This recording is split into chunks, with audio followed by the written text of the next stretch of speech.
Ciao a tutti e benvenuti in questo nuovo video. Oggi vediamo insieme come realizzare questo splendido maglione con la tecnica T.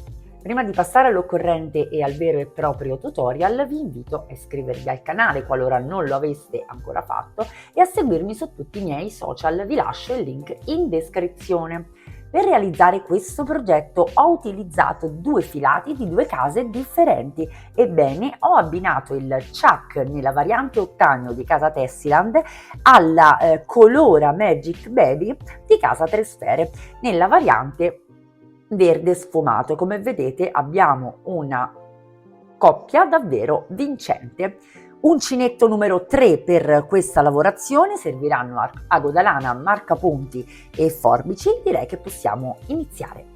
Per la tecnica T dobbiamo strutturare due pannelli, in questo caso che abbiano proprio la forma di una T, e noi partiremo dalla parte bassa. Per poterlo fare dobbiamo prendere la nostra circonferenza più ampia e dividere per 2. Nel mio caso la misura è di 40 cm, il multiplo di lavorazione è di 3 più 2 e quindi vado a realizzare una catenella che sia lunga 40 cm e allo stesso tempo multiplo di 3 più 2.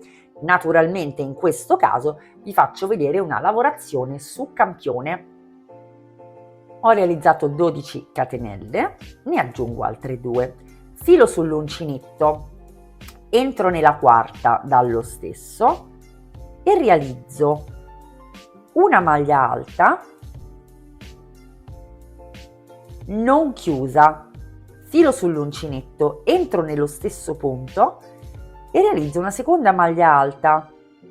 Mi trovo con 3 asoline nell'uncinetto, chiudo tutto insieme, quindi ho realizzato 2 maglie alte chiuse insieme, una catenella, filo sull'uncinetto, entro nello stesso punto e completo con un'altra sequenza identica, quindi con altre 2 maglie alte chiuse insieme. Vado con la seconda.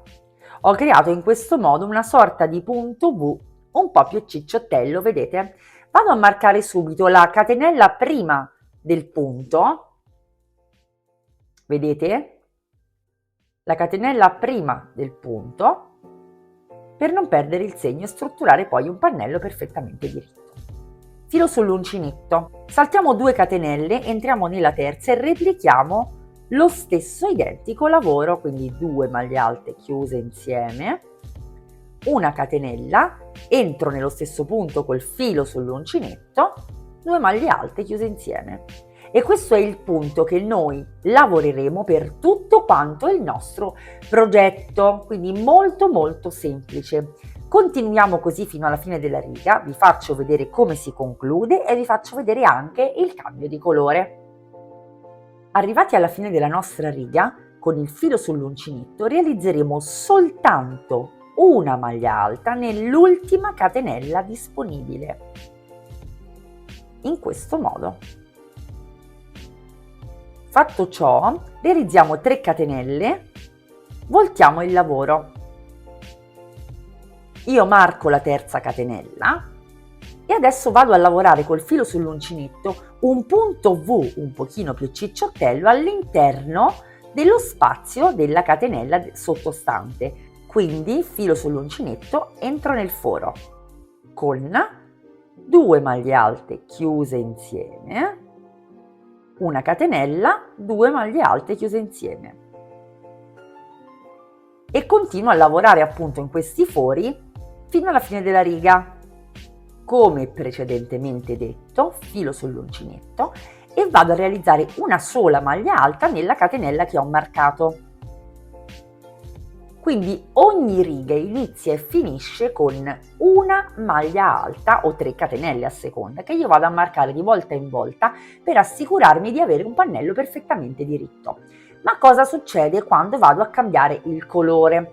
Io ho stabilito di cambiare colore ogni 2 righe, quindi che cosa faccio? Invece di concludere la maglia alta, vado a prendere il filato di colore differente, lo incorporo alla lavorazione e chiudo direttamente con il nuovo colore in questo modo. Ora realizzo 3 catenelle, volto il lavoro e sposto il marker, quindi lo tolgo da qua giù e vado a marcare la mia terza catenella.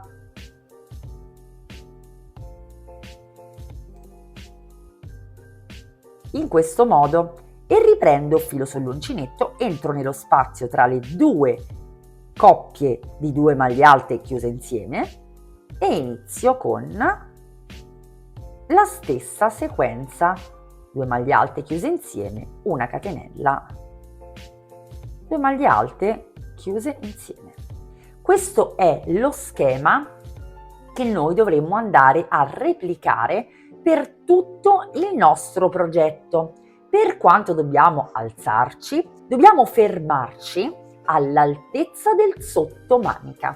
Per rendere la cosa ancora più semplice ci basterà prendere già un maglione che possediamo e vedere dall'estremità inferiore al sottomanica quanti centimetri occorrono. Completiamo il pannello e vediamo come procedere. Raggiunti i miei 40 centimetri, ho utilizzato 17 cambi colore. Devo andare a strutturare la parte larga, ovvero la parte delle maniche. Abbiamo detto che mi occorre una lunghezza complessiva massima di 120 cm. Tolti i 40 del corpo principale, diciamo della maglia, ho 80 cm da distribuire. Devo quindi dividere in due, ho 40 da una parte e 40 dall'altra. Per potermi regolare sono arrivata al cambio di colore e quindi chiudo il punto con il nuovo colore e da qui faccio partire un numero di catenelle multiplo di 3 più 2 che mi va a coprire la misura, nel mio caso, di 40 cm. Ho realizzato 75 catenelle e ho tagliato il filo. Adesso procedo allo stesso modo dall'altra parte, quindi dove ho il marker mi inserisco, lo tolgo, con il filo dello stesso colore naturalmente perché vado ad iniziare una nuova sequenza, catenella e vado con le mie 75 catenelle dall'altro lato. Realizzate le nostre catenelle, ne aggiungiamo 2, marchiamo l'ultima, filo sull'uncinetto, nella quarta dallo stesso, entriamo replicando il punto così come lo abbiamo iniziato. Maglia alta non chiusa, rientro nello stesso punto, seconda maglia alta non chiusa, catenella e replico sempre nello stesso punto, maglia alta non chiusa, filo sull'uncinetto, rientro, maglia alta non chiusa. Ed ecco la mia V, filo sull'uncinetto, salto 2 catenelle, entro nella terza e continuo con le mie V. Dobbiamo continuare la lavorazione esattamente come abbiamo fatto finora, questa volta però su un rettangolo più largo.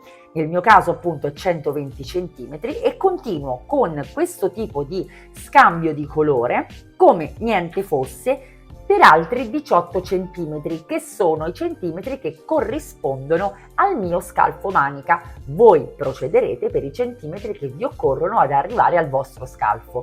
Qui infatti abbiamo il sottomanica e poi ci alziamo. Una volta terminato il primo pannello, dobbiamo realizzarne un altro identico. Dopo aver realizzato 2 pannelli identici, li ho bordati con un aggiro di maglia bassa, realizzando una maglia bassa, una catenella e una maglia bassa in ogni punto che faceva angolo. Vedete, qui ho marcato proprio la catenella per farvi capire meglio. Una volta bordati appunto i nostri pannelli, li ho sovrapposti dritto contro dritto, quindi in questo momento io ho il rovescio verso di me ed ho già ricavato quello che sarà lo scollo, perché a breve andremo ad unire i nostri 2 pezzi. Ho stabilito un 24 cm di scollo e come ho fatto ad andarlo a centrare sul mio pannello, ho semplicemente misurato la lunghezza della parte più lunga e ho tolto a questa misura 24 cm. Il numero rimanente l'ho diviso di nuovo per 2, ricavando quindi la porzione di centimetri che deve intercorrere tra l'estremità ultima della manica e lo scollo e stesso dall'altro lato. In questo modo state sicuri di centrare perfettamente il vostro scollo. Inizieremo la nostra cucitura nei lati corti. Ci inseriamo dove abbiamo il marker,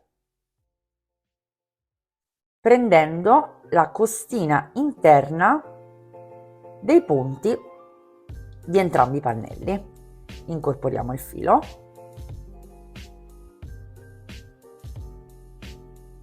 Con una catenella e iniziamo la nostra cucitura prendendo sempre la costina interna di ognuno dei due punti disponibili, unendole a maglia bassissima, realizzando poi una catenella. Costine interne, maglia bassissima e catenella. Continuiamo, sostanzialmente lasciamo libere le maniche, quindi quello che poi andrà ad accogliere il braccio, la parte del tronco e la parte in cui andremo poi a infilare la testa. Quindi la cucitura è questa, procediamo per tutto il perimetro. Ho cucito i miei due pannelli fino a formare il maglioncino e sono anche andata già a costruire i polsini delle maniche. Vi spiego brevemente come ho fatto, perché comunque questo tipo di lavoro andrà adattato alla lunghezza delle vostre braccia.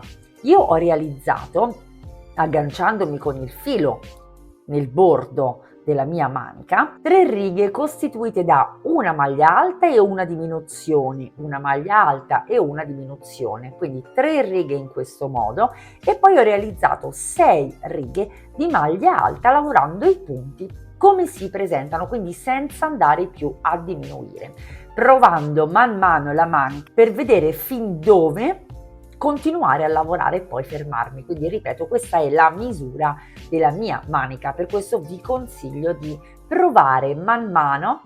Le diminuzioni le facciamo finché non arriviamo alla nostra circonferenza polso, dopodiché continuiamo appunto con i giri di maglia alta lavorati punto su punto finché non raggiungiamo la lunghezza di manica che desideriamo. Un altro accorgimento che ho avuto poi a posteriori è stato quello di aggiungere un paio di centimetri di cucitura al mio scollo, perché ho notato che 24 cm sulla mia fisicità vanno a creare uno scollo davvero troppo ampio per l'indosso che ho pensato per questo maglioncino. Anche qui siamo molto sul soggettivo, quindi dovrete vedere voi, indossando il maglione, se preferite uno scollo ampio, oppure altrimenti, come me, andate ad aggiungere un altro pezzettino di cucitura, ovviamente da entrambe le parti.